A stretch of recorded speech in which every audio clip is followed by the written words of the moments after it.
Question है कि जैसे कि हम कोई बिजनेस स्टार्ट करते हैं तो उसके लिए हमें क्या चाहिए होता है, कम्युनिकेशन स्किल्स चाहिए होती है। तो आप मुझे ऐसा कुछ बताइए कि मैं जो अपना बिजनेस स्टार्ट करना चाहूँ तो मैं कैसे कर पाऊँ, कन्विंस स्किल को भी यूज़ करने के साथ साथ। देखिए, बिजनेस शुरू करने के लिए कम्युनिकेशन स्किल सबसे ज़रूरी स्किल नहीं है। बिजनेस शुरू करने में ना 2 चीज़ें कोर होती हैं, या तो वो कोई प्रॉब्लम सॉल्व करे या फिर वो किसी चीज़ को ज़्यादा कन्वीनियंट बना दे। जब इन दोनों बकेट्स में आपका आइडिया रहेगा ना, तो आधा काम तो वहीं पे हो जाता है। उसके बाद आता है बिजनेस को एग्जीक्यूट करना, जहाँ पे सबसे बड़ा फोकस आपका प्रोडक्ट पे होना चाहिए। चाहे वो प्रोडक्ट फिजिकल फॉर्म में हो, चाहे आप कोई सॉफ्टवेयर बना रहे हो, चाहे आप फाइनेंस में कोई प्रोडक्ट बना रहे हो जो आप बेचना चाहते हो, वो डिपेंड करता है। बट प्रोडक्ट ऐसा होना चाहिए कि आप जिसको बेचना चाहते हो उसको वो बात समझ में आ जाए, राइट? फॉर एग्जाम्पल, अगर मैंने ब्यूटी में उस टाइम पे कोई प्रोडक्ट करना था, बहुत सारे बड़े ब्रांड से कितने सालों से यूज़ करते हुए आ रहे थे लोग, अब उनको सडनली बोलना कि मैं एक नया ब्रांड हूँ, आप मुझे खरीदिए, बहुत मुश्किल था।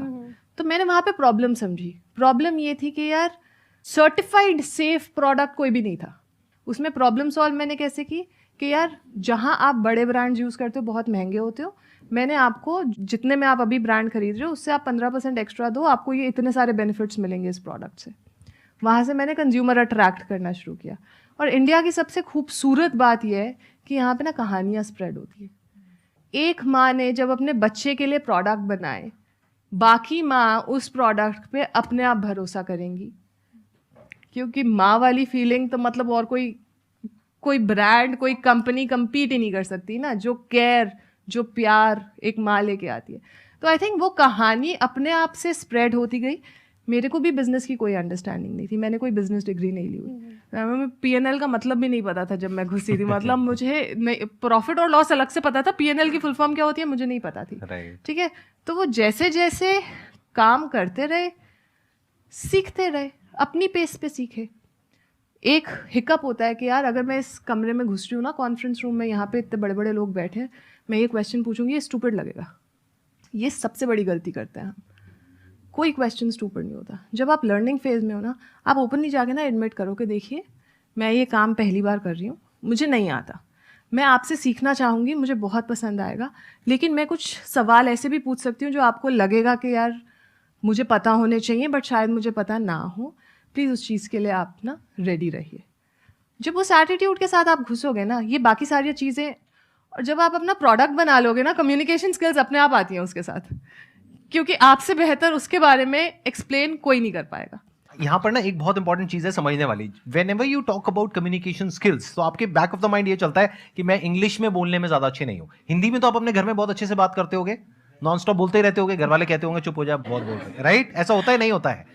तो इसका मतलब कम्युनिकेशन स्किल्स आप सबकी बहुत अच्छी है, घर में बड़े अच्छे से कम्युनिकेट करते हो, अपने भाई बहन के साथ, फ्रेंड्स के साथ, घर में पेरेंट्स के साथ, सबके साथ कम्युनिकेट कर लेते हो। But you are talking about communication skills from the stand point of English language, which is not important. अभी यहां पे इंग्लिश में कौन बात कर रहा है? कोई भी नहीं। तो इस गलत फहमी को अपने माइंड से निकालिए। जो इन्होंने बात कही बहुत ही अच्छे तरीके से इन्होंने एक्सप्लेन किया कि बेसिकली आपको एक प्रॉब्लम को सॉल्व करना है, और अगर वो प्रॉब्लम आपने खुद फेस करी है और फिर आप उसको सॉल्व कर रहे हो तो वहां पे पैशन भी आ जाता है। जैसे इन्होंने खुद एक प्रॉब्लम को फेस किया एज मदर, फिर एक पैशन के साथ में जा करके उस प्रॉब्लम को सॉल्व करने के बारे में सोचा, सबके बारे में। बट अभी जो आपने बात कही उससे मेरे माइंड में एक थॉट आ रहा है कि आपने ये कहा कि जब आपने अपने प्रोडक्ट लॉन्च किया तो आपने अपना जो प्राइस है वो औरों से ज्यादा रखा, 15%। जी। बट जब आपने ज्यादा रखा तो क्यों उन्होंने चूज किया एक ऐसी कंपनी को जो कि अभी इतना लोगों ने सुना हुआ नहीं है? अब तो एस्टैब्लिश हो गया आपका ब्रांड, बट उस टाइम की अगर बात करी जाए 6 साल पीछे, तो क्या रीजन था? मतलब क्यों लिया लोगों ने? आपको क्या लगता है? ये भी हमने उनसे बात करके ही समझा था, क्योंकि हम जो इंग्रेडिएंट डाल रहे थे प्रोडक्ट में वो महंगे थे। ऑफ कोर्स जो बाकी लोग यूज कर रहे थे वो तो बड़ों में भी वही जा रहा है, बच्चों में भी वही जा रहा है, सबसे सस्ता इंग्रेडिएंट है, उसकी मात्रा ज़्यादा रख के जो है प्रोडक्ट बना के बेच दिया। वो क्वालिटी प्रोडक्ट की अच्छी नहीं थी, वो आपको नहीं यूज़ करना चाहिए। जो हमारे जैसे बहुत सारे पेरेंट्स थे मेरे सर्कल में ही, मैंने फ्रेंड्स एंड फैमिली से सबसे पहले बात किया जिनके बच्चे हुए थे उसी टाइम पे। उसके बाद जो है मैंने उनके फ्रेंड्स एंड फैमिली से बात किया, और बहुत सारे लोग ऑलरेडी बाहर से ही प्रोडक्ट्स मंगा रहे थे, क्योंकि उनको ये पता था कि यार जो यहाँ इंडिया में मिल रहा है ना वो हमारा क्वालिटी स्टैंडर्ड मैच नहीं करता जो हम अपने बच्चे को देना चाहते हैं। तो आई थिंक वहाँ से जब हमने उनसे बात किया, हमने प्राइस पॉइंट भी डिस्कस किया, हमने बोला कि मतलब हम इतने पे लॉन्च करना, क्योंकि उस टाइम ग्रॉस मार्जिन कितना होना चाहिए कितना नहीं होना चाहिए वो भी हमने आइडिया लगाना था, हमें समझना था। और उस टाइम पे उन्होंने बोला कि यार ये लोशन जो है 200 रुपये का आता है, मैं 300 रुपये देने को तैयार हूँ, बट मुझे जो है नेचुरल इंग्रेडिएंट चाहिए प्रोडक्ट में, श्योरिटी चाहिए मुझे कि ये उसमें हार्मफुल केमिकल्स नहीं चाहिए, बिल्कुल। ठीक है। तो बस वही मल्टीपल लेके, वही ऐसे एनेक्डोट्स लेके हमने जो है अपनी प्राइसिंग स्ट्रैटेजी की।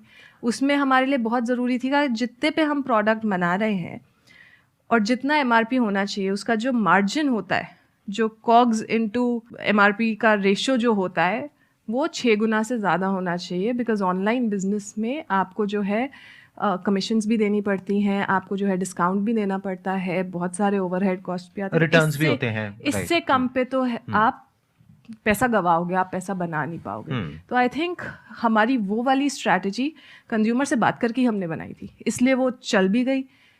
जब 100 लोगों ने बोला कि हम खरीद लेंगे, वहाँ से हमें ये भी पता चल गया कि यार प्राइस बिल्कुल ठीक है, इससे कम करने की ज़रूरत नहीं है। फिर हमने उसको स्केल किया। तो पहला बहुत ज़रूरी है कि छोटे ऑडियंस के साथ आप अपना कम्युनिकेशन, प्रोडक्ट और प्राइस टेस्ट कर लीजिए। मैं थोड़ा सा इसको और समझना चाहूंगा कि उस टाइम पे जब आपने लॉन्च किया था, यानी बेबी प्रोडक्ट से आपने शुरू किया था, 6 प्रोडक्ट से, तो क्या उस टाइम पे कोई और भी कंपनीज थी इंडियन जो कि ऑर्गेनिक इस तरह के प्रोडक्ट सेल कर रही थी, या you got that first mover advantage कि उस टाइम पे आप ही थे पहला जो कि उस टाइम पे कोई भी बड़ी कंपनी ये नहीं कर रही थी। अच्छा, 1-2 छोटे छोटे लोग थे, बट वही बात थी कि वो सब कह रहे थे हम अच्छे हैं, हम अच्छे हैं, हम अच्छे हैं। हमने बोला हम नहीं बोलेंगे हम अच्छे हैं, दूसरे लोग हमारे लिए आके बोलेंगे कि हम अच्छे हैं। और जब वो लेबल मिलता है ना, Asia's first made safe certified brand, खाली इंडिया का नहीं, एशिया का पहला मेड सेफ सर्टिफाइड ब्रांड, वहाँ से हमने ट्रस्ट विन किया था लोगों का। यहाँ पर एक बहुत इंपॉर्टेंट बात समझने वाली है कि whenever you are doing something, तो आपको कुछ अपने जो कॉम्पिटिटर्स हैं, जो बाकी के लोग हैं, उनसे कुछ अलग करना पड़ेगा। तो इनकी जो स्ट्रैटेजी है, उसमें जो मुझे सबसे स्ट्रॉन्ग जो एक फैक्टर नजर आ रहा है, दैट इज मेड सेफ। हाँ जी। क्योंकि अगर मेड सेफ नहीं होता और ये क्लेम करते ऑर्गेनिक है, तो उसका सर्टिफिकेशन क्या है, उसकी गारंटी क्या है कि वो ऑर्गेनिक है। बहुत सारे लोग आज की डेट में क्लेम कर देते हैं कि हम ऑर्गेनिक हैं, हम ये हैं, हम वो हैं, whatever it is, but they are themselves saying it, not a third party, that too an unbiased party. सबसे